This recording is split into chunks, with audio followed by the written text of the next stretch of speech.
Vadakkanchery അങ്കിക്കാട് railway ഗേറ്റിന് സമീപം ജനവാസ മേഖലയിലെ പറമ്പിലുണ്ടായ അഗ്നിബാധ പരിഭ്രാന്തി വരുത്തി. പ്രദേശത്തെ ഹോട്ടലോട് ചേർന്നുള്ള പറമ്പിലെ പുൽക്കാടുകളും മറ്റും വ്യാപകമായി കത്തിനശിച്ചു. ഇന്ന് രാവിലെ 10:00 അപകടം.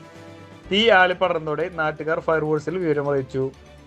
വടക്കാഞ്ചേരി ഫയർ സ്റ്റേഷനിൽ നിന്നും എത്തിയ senior fire and rescue officer SK Kalesh കുമാറിന്റെ നേതൃത്വത്തിലുള്ള ഉദ്യോഗസ്ഥർ തീ നിയന്ത്രണ വിധേയമാക്കി.